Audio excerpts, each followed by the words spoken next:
Benditos todos los que vuelven sus ojos al Señor Dios, que creó todo lo que existe. Benditos los que se alimentan con su palabra. Benditos los que suspiran para ser llenos del Espíritu Santo. Bienvenidos al estudio bíblico que tendremos hoy. Oremos al Señor. Querido Padre que estás en el cielo, reconocemos nuestra condición de pobres, pecadores necesitados de ser redimidos y de ser vestidos con la justicia de Jesucristo. Por favor, bendice nuestro estudio de este día. En el nombre de Jesús te lo suplicamos. Amén. Contrario a las recomendaciones de los expertos en estos asuntos de las grabaciones, de la filmación y de todo esto, que recomiendan que uno debe vestirse con una ropa que haga contraste con el fondo. Hoy he desafiado esa recomendación y he decidido vestirme de blanco.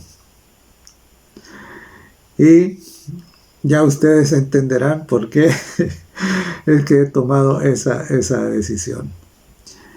Hablaremos hoy acerca de los vestidos que debemos usar o tener como el uniforme que nos corresponde. Los vestidos hablan de las personas que los llevan. Los uniformes dicen para quién trabajamos o dicen qué somos. Por ejemplo, si nosotros miramos a alguien con un uniforme militar, sabemos que es un soldado. Sí, un policía, un bombero, una enfermera, etcétera, ¿no? Entonces, y lo mismo pasa con las empresas, ¿no? Sus empleados tienen uniformes que los identifican. Entonces, claro, el cielo también ha dado un uniforme para que los que pertenecen a ese reino sean identificados. Y hoy estaremos reflexionando acerca de eso. En primer lugar, decir que este uniforme le fue concedido originalmente a Adán y Eva. Pero en Romanos 3:23 encontramos nosotros una declaración que nos cuenta un acontecimiento que es trágico, ¿no? Entonces, dice Romanos el capítulo 3 y el verso 23, por cuanto todos pecaron y fueron destituidos de la gloria de Dios. Entonces, claro, ¿de qué estaban ellos vestidos? Veamos. Dice que fueron destituidos de la gloria de Dios. Originalmente, nuestros primeros padres estaban vestidos de esa gloria, ¿no? Por eso es que a uno no lo pueden destituir de algo que uno no tiene. Entonces quiere decir que ellos originalmente tenían esa gloria. La gloria de Dios. Dios la había compartido con ellos. Ahora, lo podemos ver en Génesis en el capítulo 1 y en el verso 26. Dice así: entonces dijo Dios, hagamos al hombre a nuestra imagen, conforme a nuestra semejanza. Y luego dice, señoré en los peces, en las aves, en las bestias y en todo animal. Aquí hay dos palabras. Uno es imagen y el otro es semejanza. En hebreo, imagen es tselem y semejanza es demut. Para efecto del tema del estudio de este día, vamos a comentar solamente la primera palabra, imagen, tselem. Tselem es esa palabra hebrea que significa brillo, significa gloria. Significa brillo, significa gloria. Entonces, el tselem es lo que Adán y Eva perdieron, ¿verdad? Originalmente Dios les había dado el uniforme que visten los hijos de Dios. Y entonces, desafortunadamente, eso era el Selem, ¿no? Ese brillo, esa gloria. Eso es lo que dice Romanos 3:23, de que fueron destituidos cuando ellos rechazan a Dios y entonces y se rebelan. Entonces, claro, originalmente pues Adán y Eva eran en apariencia igual, su apariencia era igual que la de los ángeles. Estaban provistos del Selem, de ese brillo, de esa gloria. En otras palabras, Adán y Eva originalmente llevaban el uniforme del cielo. Y hay unos pasajes en la Biblia que nos ayudan, que nos explican un poquito, nos cuentan un poquito acerca del uniforme del cielo.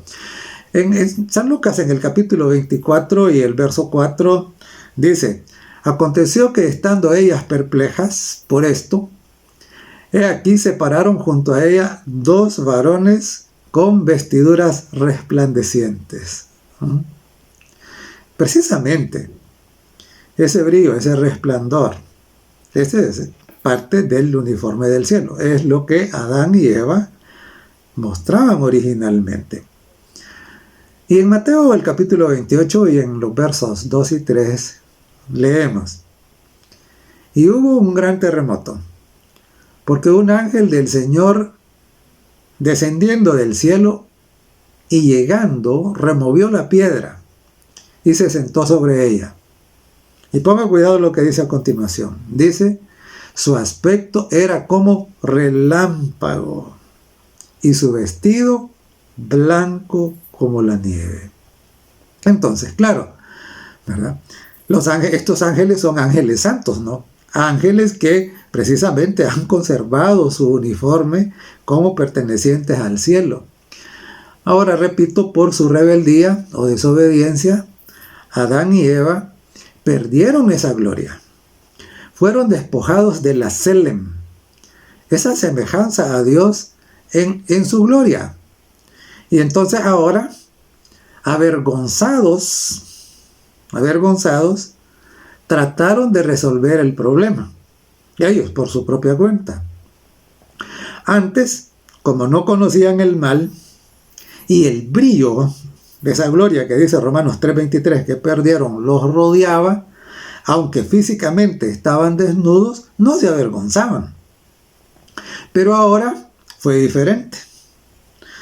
Ahora precisamente han perdido la gloria, han perdido el brillo, han perdido el Selem. Y claro, por primera vez experimentan vergüenza. Y no se quedaron con los brazos cruzados, ¿no?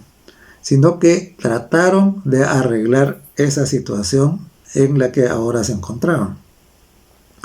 Nos cuenta el libro de Génesis en el capítulo 3 y en el verso 7.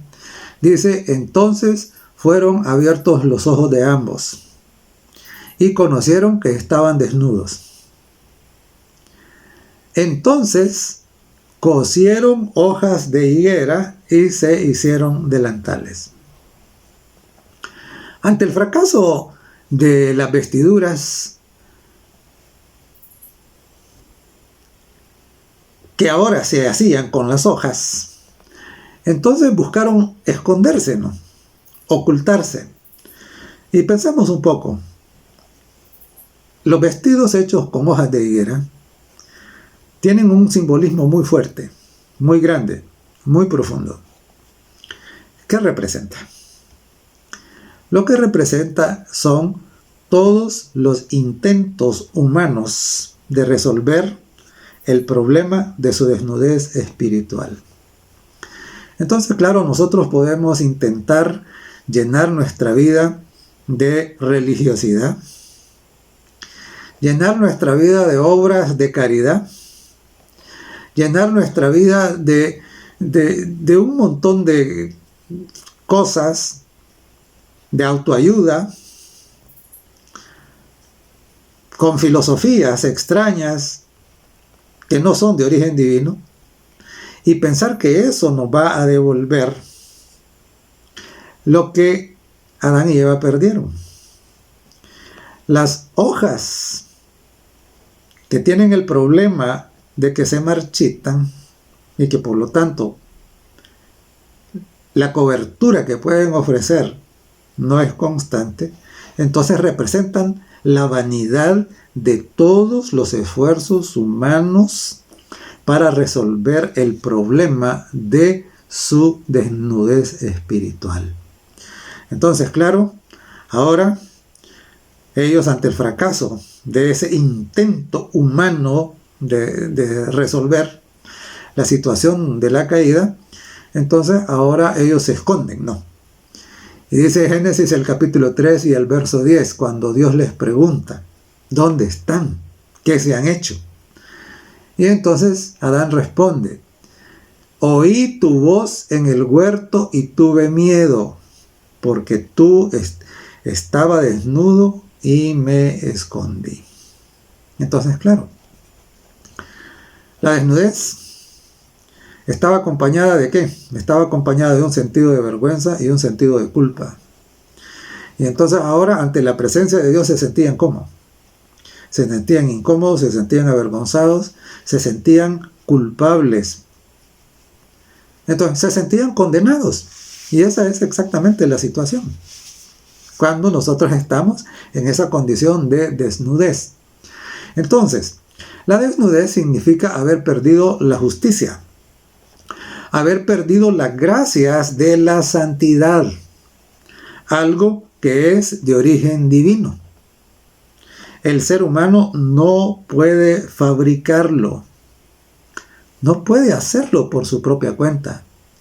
Toda la autoayuda del mundo, toda la psicología del mundo, no puede resolver el problema del pecado. No puede resolver el problema de la ausencia de la santidad y debemos de quedar claritos por siempre de que solo Dios puede resolver el problema del pecado. Entonces no olvidemos.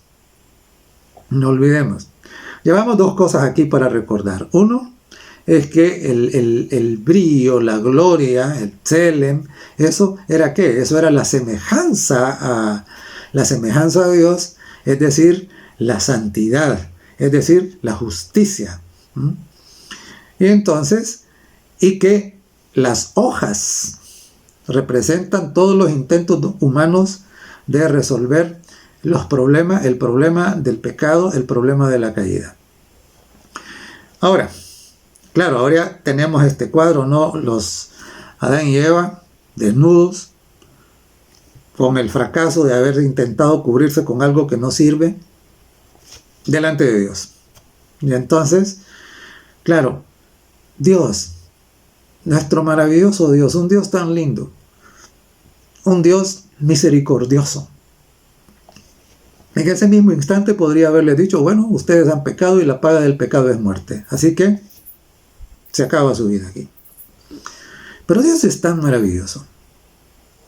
Por eso es una injusticia de que haya gente que piensa que Dios es un tirano, que Dios es un verdugo, que Dios no nos oye, que Dios no nos cuida, que Dios no está pendiente de nosotros. Eso es absolutamente falso.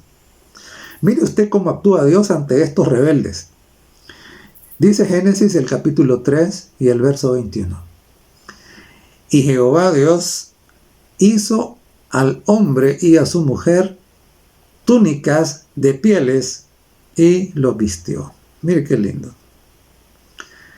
Ellos se encontraban desnudos y entonces Dios, en vez de, como habría dicho alguno de nosotros, darles su merecido, entonces lo que hace es ¿qué? Lo que hace es cubrir esa vergüenza de la desnudez que ellos estaban experimentando.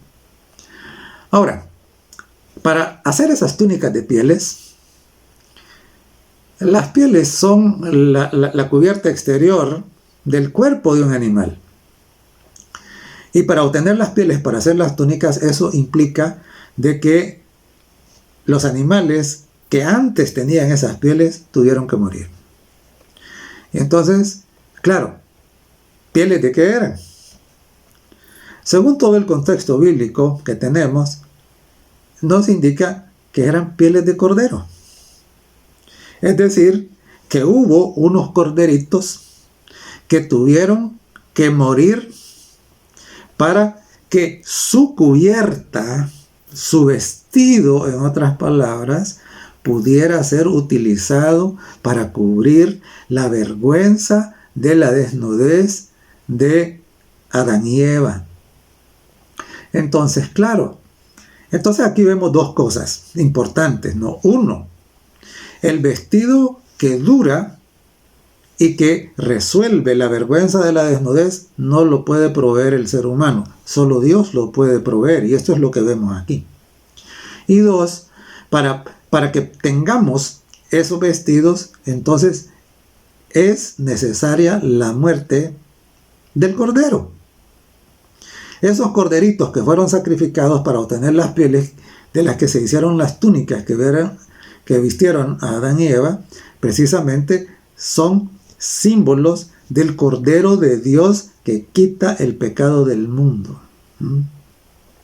Entonces, claro, por esa razón es que con toda autoridad el apóstol Pablo nos dice en Efesios el capítulo 2 y los versos 8 al 9, porque por gracia sois salvos por medio de la fe. Y esto no de vosotros, pues es don de Dios, no por obras, para que nadie se gloríe.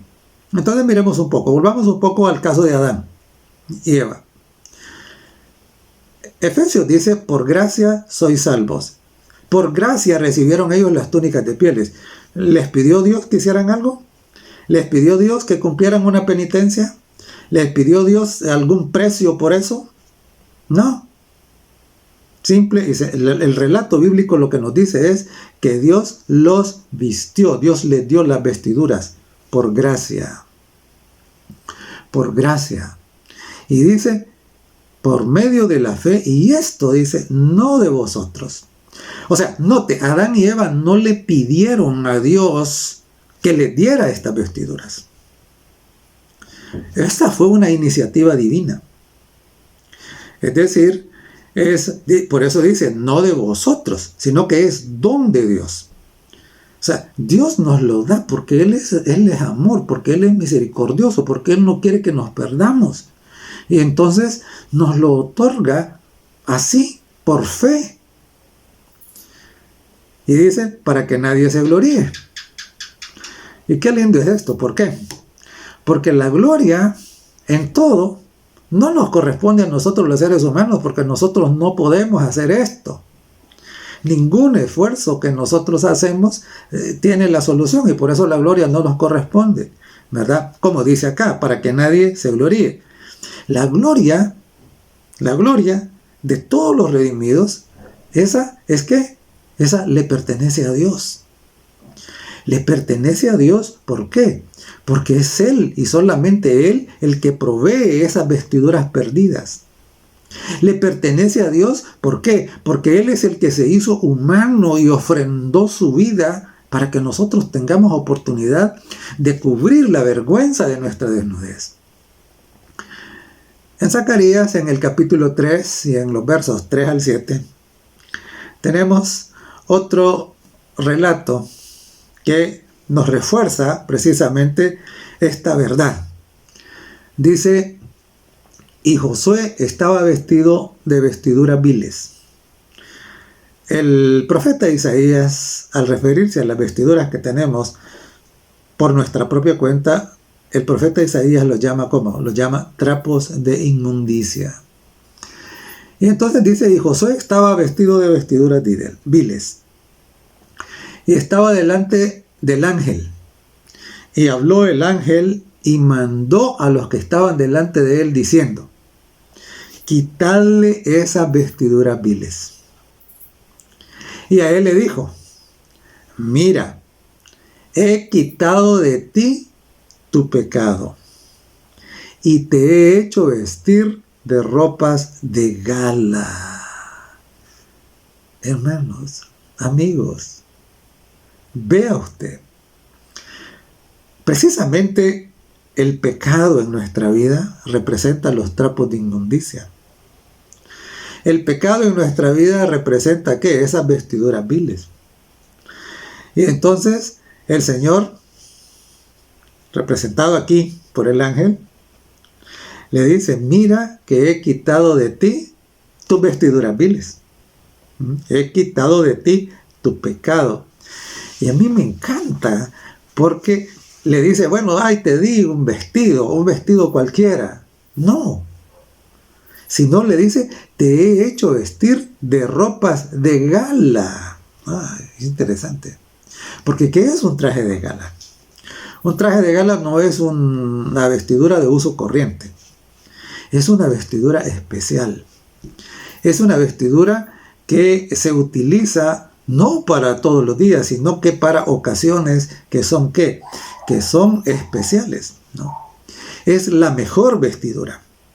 Entonces, ¿esto qué representa? Esto representa el hecho de que Dios está dispuesto a darnos la santidad, la justicia en una medida mucho mayor de lo que nosotros podemos imaginar.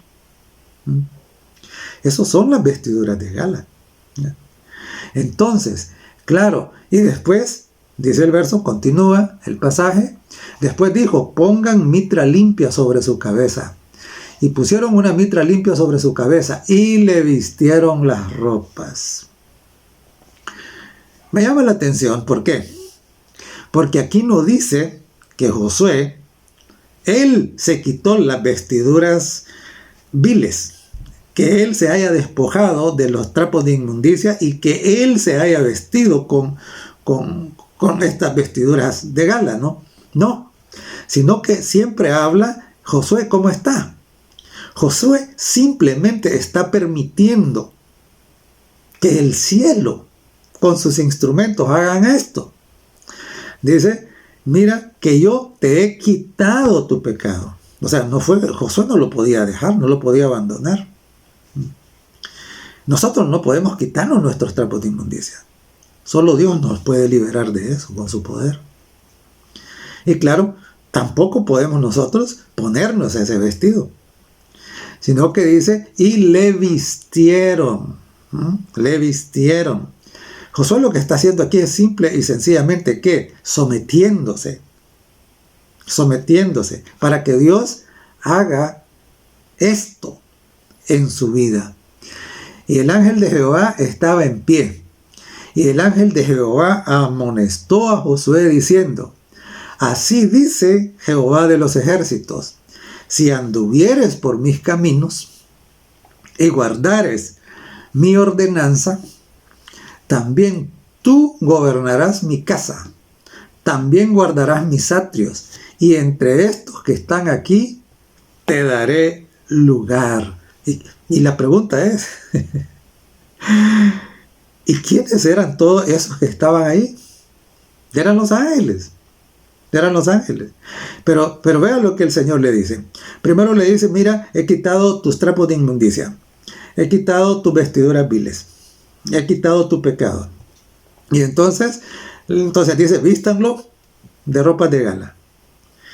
Y cuando le han sido vestidos de ropas de gala, entonces le da una recomendación. Y la recomendación es, no vayas a manchar las ropas de gala, ¿verdad? Por eso es que le dice, si anduvieres por mis caminos y si guardares mi ordenanza. En realidad lo que le estaba diciendo es, te he dado el mejor vestido que te puedo dar. Entonces, para que lo mantengas así, entonces te concedo la gracia. ¿Para qué? Para que puedas ser obediente y lo mantengas así. Si lo haces, dice, entonces, ¿qué? Te voy a dar un lugar que ni has soñado con él. Y a mí me hace pensar profundamente cómo es Dios, de increíble en misericordia. Porque en su epístola a la iglesia de la Odisea, dice, al que venciere, le daré que se siente conmigo en mi trono. Como yo he vencido y me he sentado con mi Padre en su trono. Y aquí le dice, te daré un lugar con estos. Es interesante, ¿no? Es increíble. Ese es nuestro Dios. Ese es el Dios que anhela que usted venga a Él, que usted permanezca con Él, que usted decida vestirse con el uniforme del cielo. Por eso el profeta Isaías en el capítulo 61, en los versos 10 y 11, dice así: en gran manera me gozaré en Jehová.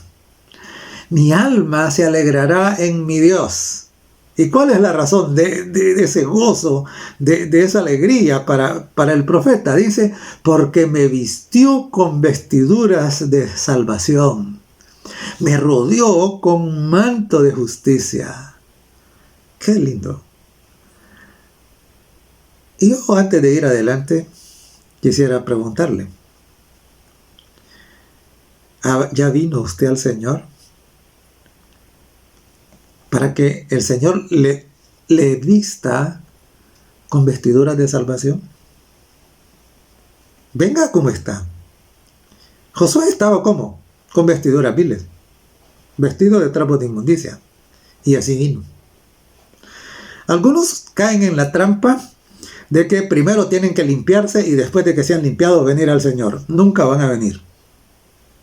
¿Por qué? Porque nunca podrán limpiarse solos.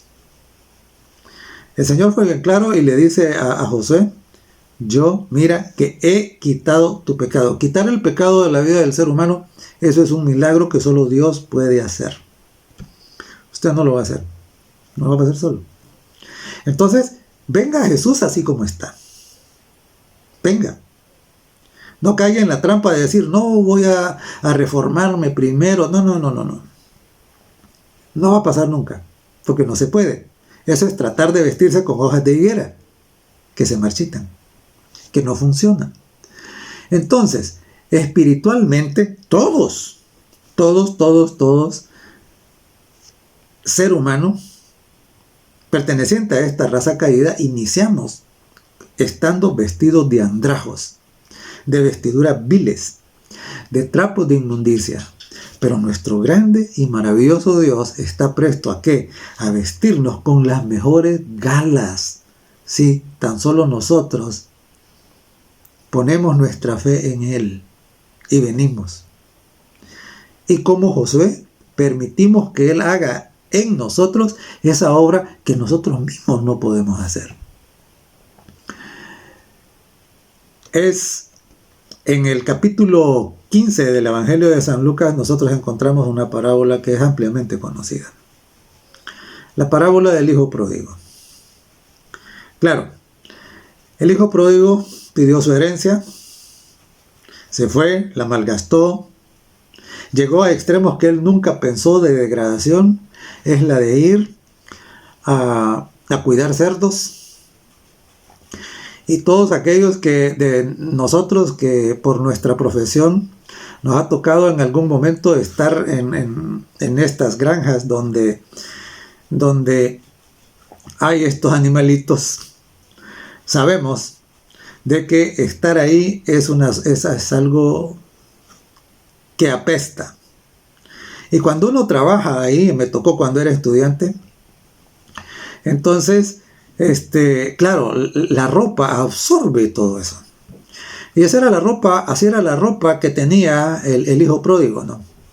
Cuando estaba ya en medio de los cerdos, estaba anhelando que su comida, pero tenía prohibido comer de la comida de los cerdos. Mire qué tan bajo había caído. Porque por eso es que dice la Escritura, y nadie le daba, es decir, le habían prohibido que él tomara de la comida de los cerdos. Entonces, claro, en ese momento él reflexiona. En ese momento, él vuelve en sí, recupera la razón. Y en ese momento, él toma una decisión, que es la decisión que todo ser humano debe tomar. Y dice, no, yo volveré a mi padre. Reconozco que lo que he hecho es lo peor que podía hacer. Lo reconozco. Y entonces él note que toma una actitud de humillación, porque dice, ya no soy digno de ser llamado su hijo, sino que iré y le diré, no me consideres tu hijo, considérame como uno de tus jornaleros. Es decir, él se estaba humillando, tenía esa disposición. Pero claro, la estrella de la historia no es el hijo pródigo. La estrella de la historia es el padre. Y claro, a mí me conmueve cuando en el capítulo 15 de Lucas, que es donde encontramos la parábola, en el verso 22 leemos, en los versos anteriores, que el padre corre cuando lo ve venir. Ni siquiera espera que llegue, sino que corre hacia él. Se arroja, dice, sobre su cuello. Y dice en el verso 22, y el padre dijo a sus siervos, sacad el mejor vestido y vestidle, y poned un anillo en su mano y calzado en sus pies. Mire qué lindo. No dijo, busquen ahí cualquier trapo y se lo dan a este maloliente que viene aquí. No dice eso. Sino que él dice, busquen el mejor vestido. Bueno, recuerde lo que decía allá en Zacarías, ¿no? A Josué se le dio, ¿qué? Vestiduras de gala. Hermanos, algunos creen que nunca, la santidad nunca no es posible para ellos. Y ciertamente, basada en sus esfuerzos humanos, es imposible. Pero Dios está dispuesta a darle la santidad si usted hace lo que hizo el hijo pródigo. Si usted hace lo que hizo Josué. Es venir. Permitir que Dios haga esa obra. Fíjese que de darle el mejor vestido, que representa, lo que esto significa es que Dios está dispuesto a darle la máxima santidad que usted permita que Él le dé. Aquí no dice, miren, saque un vestido ahí cualquiera, uno que ya no sirva. Eso sería equivalente a decir, te voy a dar algo de santidad, pero no más. No es así. Al contrario, Dios está anhelando de que nosotros darnos el mejor vestido. Y el mejor vestido es la plenitud de la semejanza a Jesucristo. Y entonces cualquiera puede pensar, sí, pero es que eso no se puede, es imposible. Para Dios los imposibles no existen, para nosotros sí. Y entonces, claro, eso es lo que Dios quiere. Eso es lo que nosotros deberíamos querer también. ¿Y Dios está dispuesto a qué? Dios está dispuesto a vestirnos. Entonces, si nosotros reflexionamos, y si nosotros nos humillamos, y si nosotros venimos a nuestro Padre. Ahora, aquí, en Mateo, en el capítulo 9, y en el verso 16, tenemos una advertencia. Esto del vestido nuevo es eso. Es un vestido. No es un parche. Jesús lo dijo así en Mateo 9 y el verso 16. Nadie pone remiendo de paño nuevo en vestido viejo, porque tal remiendo tira del vestido y se hace peor la rotura. Hermanos, amigos, el cristianismo no es un remiendo de la vida antigua. No es que usted va a dejar de fumar solamente. Bueno, digo eso pues porque podría decir cualquier otra cosa. Es decir, abandonar ciertas cosas, renunciar a ciertas cosas, pero de ahí seguir con la vida más o menos igual. No es eso. Eso sería poner parches. Eso sería poner parches de paño nuevo en un vestido viejo. Y el cristianismo no se trata de eso. No. Cuando venimos al Señor, el Señor no nos remienda. El Señor transforma nuestra vida, nos hace nacer de nuevo. Es una vida nueva en Cristo Jesús. Necesitamos desesperadamente un vestido nuevo, una vida nueva, no una simple modificación de la vida antigua, de esa vida dañada, de esa vida arruinada. ¿Por qué? Pondríamos un parche, pero le quedaría todavía un montón de hoyos. Entonces no sirve. Las profecías nos anticipan que habrá un grupo precisamente que saldrá en este tiempo, el tiempo del fin, que vestirá con el uniforme del cielo. Y de este modo estará listo para la gran fiesta que se va a llevar a cabo allá. Leámoslo, allí en Apocalipsis el capítulo 19, en los versos 7 al 9.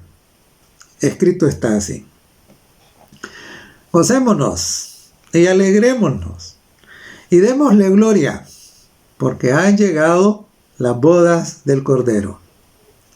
Y a su esposa, la iglesia, se ha preparado, y a ella se le ha concedido que se vista de lino fino, limpio, y note esta palabra, resplandeciente. Es decir, los fieles que permanezcan en la iglesia a pesar de los acontecimientos que van a ocurrir en el tiempo del fin, los que desarrollen la fe de Jesús, serán vestidos, dice, con estas vestiduras. Y dice, habrán recuperado el brillo, la gloria que Adán y Eva perdieron. De eso trata el Evangelio. Mira, algunas personas piensan que el Evangelio es venir a la iglesia ¿para qué? Para recibir cosas, para pedirle a Dios que les dé esto, que les dé lo otro, que les dé aquí, que les dé allá, que les resuelva algún problema coyuntural y todo eso. Mire, Dios tiene el poder para hacer eso. Pero el Evangelio, eso son añadiduras. Eso no es lo importante en el Evangelio. Lo importante en el Evangelio es que usted sea liberado, sea despojado de esas vestiduras viles, de esos trapos de inmundicia, que su vida sea purificada del pecado y que usted reciba esa semejanza con la que Adán fue creado en el principio. Es decir, que usted ya no sea más un pecador empedernido, un rebelde, un soberbio, sino un manso y humilde de corazón, un santo. Esa es la razón de ser del Evangelio. Para eso murió el Señor Jesucristo. El Señor Jesucristo no murió ¿para qué? Para que usted tenga una casa nueva. La casa nueva por la que Cristo murió, para que usted la tuviera, esa está allá en la casa del Padre. No está aquí en la tierra. Entonces, entendamos, el lino fino, limpio y resplandeciente, si seguimos leyendo, dice ahí, y a ella se ha concedido que se vista de lino fino, limpio y resplandeciente. Y explica, para que no quede ninguna duda. Porque el lino fino, dice, es las acciones justas de los santos. Entonces, claro, mire, antes de que seamos librados de estas vestiduras viles, nuestras acciones no son correctas, no son justas. Pero, cuando Dios hace ese milagro maravilloso de liberación del pecado, de nuevo nacimiento, de transformación, claro, el accionar ya no es el mismo. Y como dijo alguien, y me gustó la expresión cuando la escuché, cuando Cristo pasa, algo pasa. Entonces, cuando Cristo pasa por su vida, algo pasa en su vida. Usted no sigue igual. Entonces, y ya vamos a mirar algo que está relacionado con esto, pero que puede ser un engaño. Entonces, entendamos esto. Dice que el lino fino, esas vestiduras, eso que produce el brillo, eso dice que son las acciones justas de los santos. Es decir, las acciones que surgen de un corazón limpio, de una mente renovada en Cristo, de una conciencia que ha sido purificada, ese es el lino fino, blanco y resplandeciente, ese es el brillo. Precisamente Jesús por eso dijo a los que habían experimentado esto, ¿no? Vosotros sois la luz del mundo, para que vean, dijo, vuestras buenas obras y glorifiquen a vuestro Padre que está en el cielo. Entonces, claro, entonces, entendamos esto, o sea, nosotros no podemos pretender santidad y esa santidad no reflejarse en nuestra vida, no reflejarse en nuestras acciones. No se puede. Cuando esto ocurre, la mente y los pensamientos están alineados con la voluntad de Dios. ¿Y ahora qué? Ahora se llega a tener el mismo sentir de Jesucristo. Esto es tener las vestiduras blancas. Y claro, el que tiene vestiduras blancas puede decir con Jesús, el celo de tu casa me consume. Es decir, las cosas del cielo se vuelven prioridad para él. El que tiene este uniforme entiende de que su ciudadanía no está aquí. Entiende que aquí es que, como hemos estudiado antes, que aquí somos solamente peregrinos. Estas vestiduras no son de fabricación humana. Solo pueden hacerse en el telar del cielo. Solo Dios puede hacerlas. Por eso es que no podemos obtenerlas en ningún otro lugar. Por eso es que debemos venir a Él. A eso se refería Jesús cuando dijo, yo soy el camino, la verdad y la vida, y nadie viene al Padre sino por mí. Porque claro, es cuando venimos a Jesús que Él nos da estas vestiduras. Y entonces estamos, ¿qué?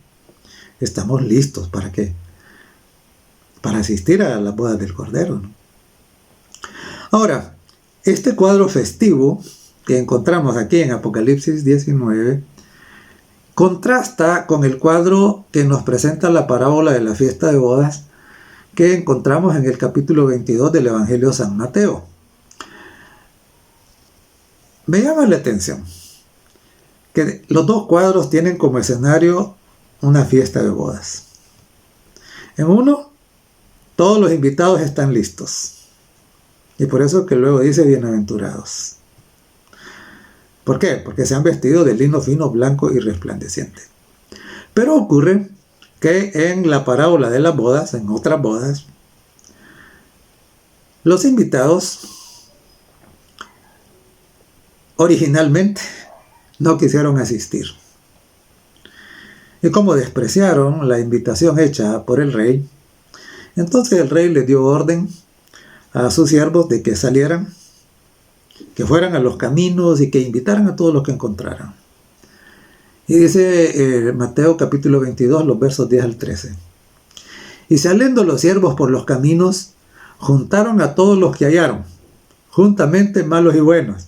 Claro, el evangelio es para todos, para aquellos que tienen una vida moralmente correcta, pero en el fondo necesitan ser transformados, y aquellos que son claramente inmorales, ¿verdad? Tanto unos como los otros necesitan la salvación que solo en Cristo se puede encontrar. Y entonces dice, y las bodas fueron llenas de convidados. Y entró el rey para ver a los convidados.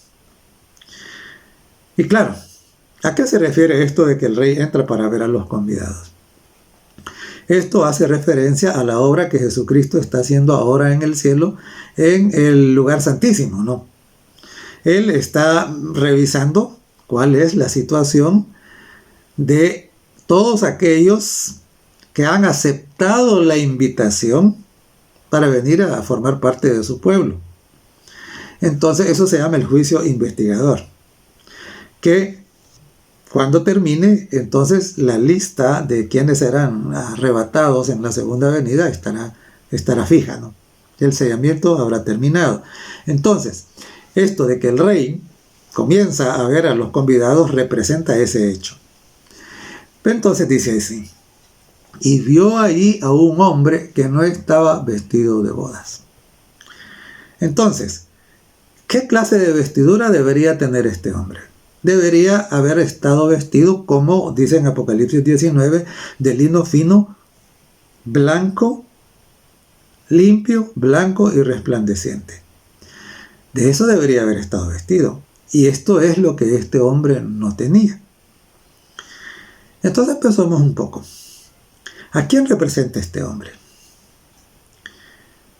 Note, este no es de los que habían despreciado la invitación. Este había aceptado la invitación. Aquí en la parábola los siervos representan ¿qué? Representan a todos aquellos que se ocupan ¿en qué? En predicar el evangelio de Jesucristo a los que no han escuchado y hacerles la invitación para venir a Él. Para venir, para recibir las vestiduras y entonces asistir a las bodas del Cordero. Entonces eso representan los siervos. Ahora, este hombre que había venido, había aceptado la invitación, pero no estaba vestido como debería, representa a todos aquellos que han aceptado, que han hecho una profesión de fe, que han dicho: yo acepto a Jesucristo como mi único y suficiente Salvador y deseo formar parte de su pueblo. Por eso está dentro, porque aceptó la invitación. Pero he aquí una advertencia solemne para todos aquellos que han aceptado, pero han aceptado el nombre, han hecho profesión, pero no han permitido que sus vestiduras sean cambiadas. Es decir, que este hombre estaba en la iglesia, pero su conducta, sus acciones no son coherentes con el evangelio de Jesucristo. Entonces, no concordaban con esa profesión de fe. En otras palabras, era ¿qué tipo de persona? ¿Sabe qué era? Era un tibio. ¿Por qué? Porque este había recibido la invitación, estaba de acuerdo, que eso era el lugar donde se debería estar. Lo que él no había hecho era permitir que en su vida Dios hiciera lo que Dios quiere hacer en la vida de todos, que le transformara. Tenía la teoría del evangelio, pero no tenía la vivencia del evangelio. Y entonces, como no tenía la vivencia, eso es precisamente, él estaba ¿cómo? Estaba desprovisto de las vestiduras adecuadas. O estaba desnudo, o estaba vestido de trapos de inmundicia, de vestiduras viles. Entonces, claro, ahora, y entonces dice que él enmudeció. Él no dice nada. ¿Por qué? Porque no tiene excusa. Porque no hay razón, no hay justificación para eso. Entonces el rey dijo a los que servían: atadle de pies y manos y echadle en las tinieblas de afuera, ahí será el lloro y el crujir de dientes. Entonces, claro, note usted aquí el paralelo que hay entre esto y el mensaje de Dios hacia la iglesia de la Odisea. En la iglesia de la Odisea dice que aquel que siga en la vergüenza de su desnudez será vomitado. Ser vomitado quiere decir que se arroja hacia afuera algo que está adentro. Aquí dice: echadle en las tinieblas de afuera, es decir, es la misma cosa. Aquí lo que está describiendo es que, como dijo Jesús, no todo el que me dice Señor, Señor, será salvo. ¿Ya? Puede ser que alguien diga Señor, Señor. Puede ser que alguien pretenda ser cristiano. Que alguien conoce la teoría del evangelio. Pero si en su vida no ha experimentado ese cambio trascendental que solo el Espíritu Santo puede hacer, entonces todavía está desprovisto del uniforme del cielo. Todavía está desprovisto ¿de qué? De la justicia de Cristo. Todavía no se le ha restituido ¿qué? La gloria que Adán y Eva perdieron. Todavía no ha entrado en el camino de santidad. Apocalipsis, el capítulo 7 y el verso 9, dice: después de esto miré, Y he aquí una gran multitud, la cual nadie podía contar, de toda nación, tribu, pueblo y lengua, que estaban delante del trono en la presencia del Cordero, vestidos de ropas blancas y con palmas en las manos. ¡Qué cuadro más hermoso! Aquí tenemos que tenemos precisamente la última generación, los que ganaron la victoria. Por eso es que tienen palmas en las manos. Las palmas son un símbolo de victoria, ¿no? Entonces ganaron la victoria en contra de ¿qué? Ganaron la victoria en contra de su propio orgullo. Ganaron la victoria en contra de ¿qué? En contra de la tentación. Ganaron la victoria al mantenerse unidos a Jesucristo, al permanecer en su gracia maravillosa, al someterse día tras día, como decía Pablo, no cada día muero, dice. Con Cristo estoy juntamente crucificado. Es así como se gana la victoria. Es así como estos la ganaron. La ganaron no por su propio poder, la ganaron por el poder de Jesucristo obrando en su vida. Y aquí está. Esto es como una graduación, en donde están, dice, vestidos de vestiduras blancas con palmas en las manos. Ahora, la pregunta es, ¿y cuando eso? Porque esa es una visión de futuro que miró Juan. Y cuando eso sea una realidad, ¿va a estar usted ahí con ese grupo? ¿Sí? Espero que sí. Espero que hoy tome las decisiones necesarias para integrarse en ese grupo. Espero que hoy, en lo íntimo de su corazón, usted vaya a Jesús, haga sus arreglos con Él y decida permitirle a Jesús que lo vista con el uniforme del cielo. En Apocalipsis, el capítulo 3, los versos 4 y 5 dice: pero tienes unas pocas personas en Sardis que no han manchado sus vestiduras. Claro, porque ellos siguieron el consejo que se le dio a Josué ahí en Zacarías. Y será que, mira, que debes ser obediente, se le dijo. Porque si te pones de rebelde, entonces tus vestiduras se van a volver a manchar. Y entonces dice, y andarán conmigo en vestiduras blancas porque son dignas. Esa es una dignidad que no es de origen humano. Esa es una dignidad que viene del cielo. Es un regalo, es un don. El que venciere, dice, será vestido de vestiduras blancas. Y mire qué hermoso es lo que dice luego, ¿no? Y no borraré su nombre del libro de la vida. Cuando una persona hace profesión de fe, cuando una persona se entrega, entre comillas, entonces su nombre es anotado en el libro de la vida. Pero, si no permite que Dios complete la obra que se ha iniciado ahí en él, entonces eventualmente su nombre será borrado del libro de la vida. Esto es lo que pasa con ese hombre allá de la parábola de la fiesta de bodas, que es arrojado fuera. Al ver que no está vestido como se debe, su nombre es borrado del libro de la vida. Esto es lo que va a ocurrir con los tibios que no cubran la vergüenza de su desnudez con la justicia de Jesucristo, con esas vestiduras blancas. Su nombre será borrado del libro de la vida. Entonces, recordemos la amonestación que Dios hace a la Odisea. Dice, tú dices, soy rico y me he enriquecido. Estoy en Apocalipsis 3, versos 17 y 18. Tú dices, soy rico y me he enriquecido. De ninguna cosa tengo necesidad. Y no sabes que eres desventurado, miserable, pobre, ciego y ponga cuidado. Dice, desnudo. Por tanto, te aconsejo que de mí compres oro refinado en fuego para que seas rico y vestiduras blancas para vestirte y que no se descubra la vergüenza de tu desnudez. Porque si se descubre la vergüenza de tu desnudez, serás echado fuera donde es el lloro y el crujir de dientes. Serás vomitado.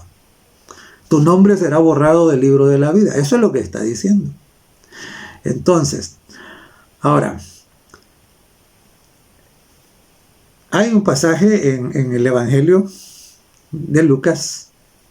Está también en los otros evangelios, pero me gusta más cómo Lucas capta un detalle que los otros no captan.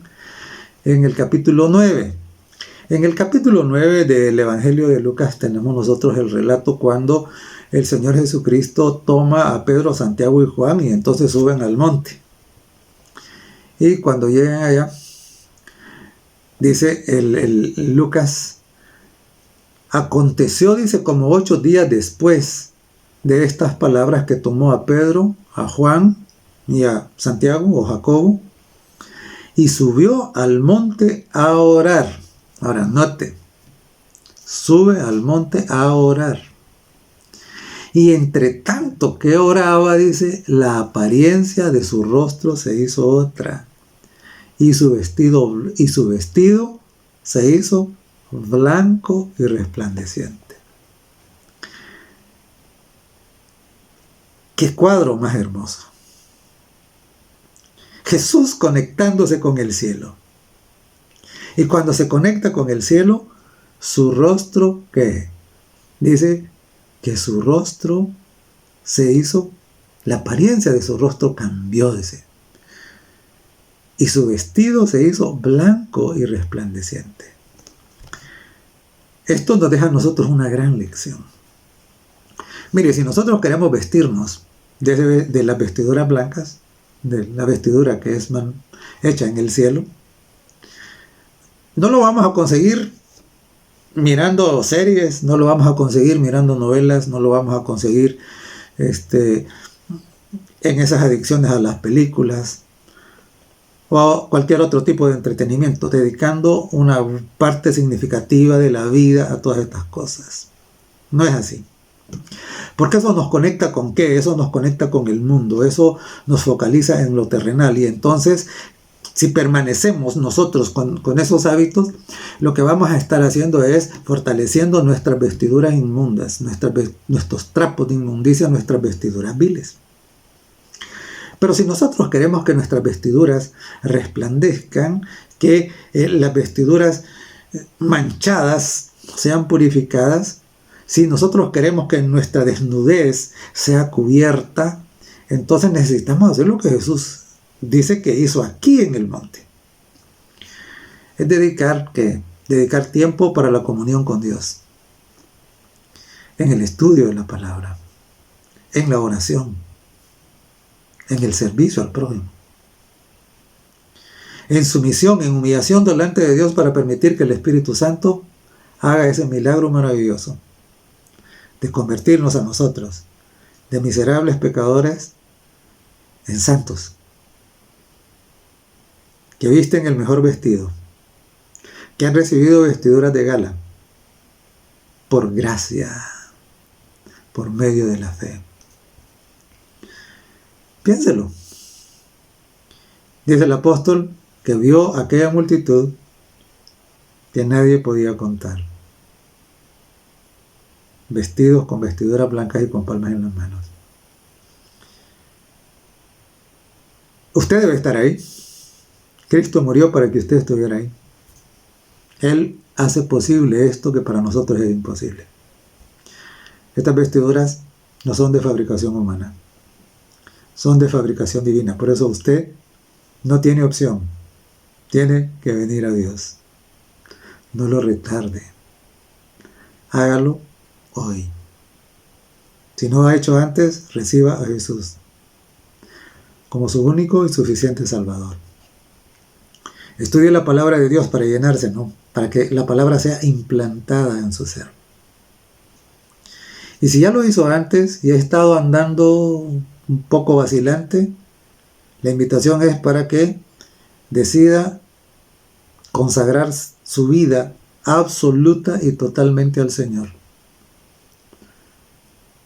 Ya parar de esa vacilación y consagrar su vida completamente al Señor. Y, por supuesto, qué gozo, qué alegría será encontrarnos formando parte de ese grupo que estaba vestido de vestiduras blancas, con palmas en las manos, y que fue invitado ¿a qué? A participar en la boda del Cordero. Que esa sea una realidad en su vida y en la mía. Que Dios les bendiga. Nuestro buen Dios y Padre, agradecemos, porque ciertamente eres un Dios maravilloso. Oramos para que cada uno pueda ser vestido con estas vestiduras de lino fino, blanco y resplandeciente. Damos gracias por Jesucristo, porque es solo por lo que Él hizo que eso puede ser una realidad en nuestra vida. Damos gracias por el Espíritu Santo, que nos acompaña hoy aquí en la tierra y que puede hacer ese milagro maravilloso de hacernos nacer de nuevo. Señor, gracias por tu bondad, gracias por tu palabra bendita. En el nombre de Jesucristo, amén.